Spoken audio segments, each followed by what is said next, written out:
Yeah, package.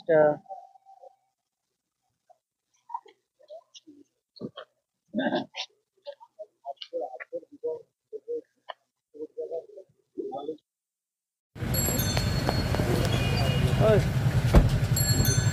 ওই ওই Google ঘুমটা দে ঘুমটা দে না না ঘুমটাকে দিতে কেন্দ্রীয় মন্ত্রী তো বড় কথা নয়, তিনি আমার বাড়ির একজন অতিথি। তিনি আমার বাবা বয়োজ্যেষ্ঠ, যিনি আহ, দীর্ঘদিন রাজনীতির সাথে যুক্ত। তিনি যখন আসবেন ফোন করেছিলেন যে আমি আপনার বাড়িতে আপনার আশীর্বাদ নিতে যাব। তা স্বাভাবিক কারণে আমরা তো অতিথিকে, বাঙালি বৎসল সবসময় অতিথি বৎসল, তো অতিথি হিসেবে নিয়ে এসেছিলেন, দেখা করেছেন, সৌজন্য কথাবার্তা হয়েছে। তিনি তার রাজনৈতিক কর্মসূচিতে আছেন, ঠিক আছে, ঠাকুর বাড়ি যাওয়ার জন্য যাবো, নিশ্চয়ই যাবো, কেন যাবো না। দেখুন, ওই রাজনীতিতে মানুষের যে সৌজন্যতা, যে সৌজন্যতা ক্রমেই আমরা হারিয়ে ফেলছি। ইদানিংকালে কাঁথিতে একটা বিচ্ছিন্ন ঘটনা ঘটেছে। কোনো একজন মানুষ কোনো একজন শ্রদ্ধেয় মানুষকে প্রণাম করেছে। সেটা একটা, এই সৌজন্যতা থেকে, আমরা তো বাঙালি, বাঙালির একটা সংস্কৃতি কৃষ্টি আছে।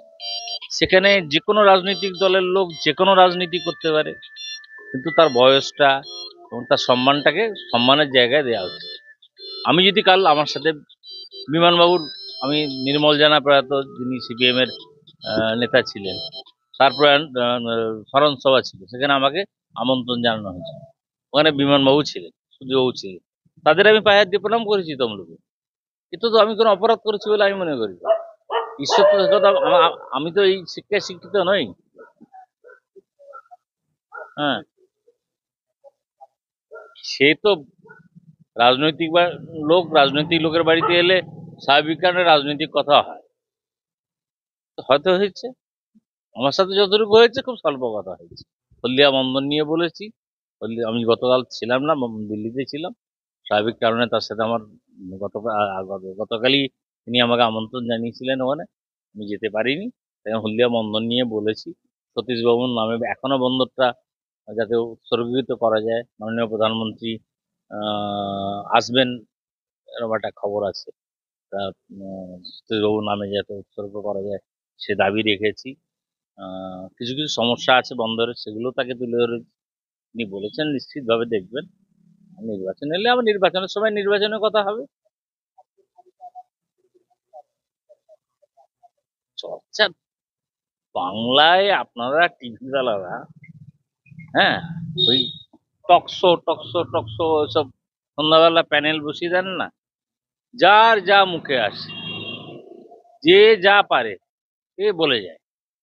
কার মাথা আছে না মুন্ডু আছে আমি জানি না, তবে আমি এটুকু বলবো, বাংলার যে রাজনৈতিক সৌজন্যতা, যেরকম বুদ্ধদেব বাবু বাংলার মুখ্যমন্ত্রী ছিলেন, তিনি আজকে শয্যাশায়ী, অসুস্থ, এবং তিনি যথেষ্ট। আমি 2009 থেকে 2011 তাকে আমি মুখ্যমন্ত্রী হিসেবে, একজন এমএলএ হিসেবে মুখ্যমন্ত্রীকে পেয়েছি। তার কাছ থেকেও আমি স্নেহ ভালোবাসা পেয়েছি, তার প্রতিও আমি শ্রদ্ধাশীল। জ্যোতিবাবুকে দেখেছি, কিন্তু তার কাছে যাওয়ার সুযোগ ঘটে। হ্যাঁ, আমাদের বর্তমান মুখ্যমন্ত্রী, তার কাছেও ইয়ে তারও আশীর্বাদ শুভেচ্ছা পেয়েছি। এগুলো কথা নয়। আজকে বহু মানুষ আছেন এগুলোকে অপব্যাখ্যা করে। এই অপব্যাখ্যা, এই এগুলো আপনারা দয়া করে আপনারা বন্ধ করুন। আপনারাই এই চালাচ্ছেন, আর আপনারা সত্যটাকে তুলে ধরেন। আপনারা সবসময় ওই সত্যের সাথে আরোটা জুড়ে দেন, যেটাকে দিলে খাবে, আপনাদের টিআরপি বাড়বে, এসব হয়। এসব করবেন না। এই এই বাড়ির দরজা সকলের জন্য খোলা। কাল সকালবেলা যদি কেউ এসে বলেন বামফ্রন্টের লোক, আমি বলবো চলুন, খাওয়াবো, বসাবো।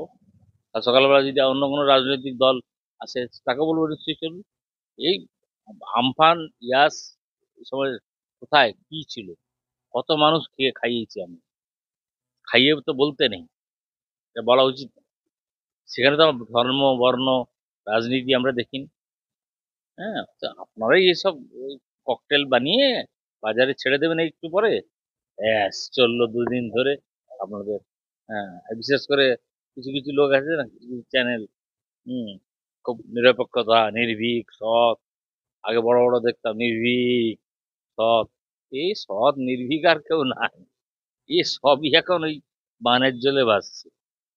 বাংলার যা অবস্থা, এই বাংলা তো আমরা কখনো ভাবতে পারি, কবিগুরুর বাংলা, নজরুলের বাংলা,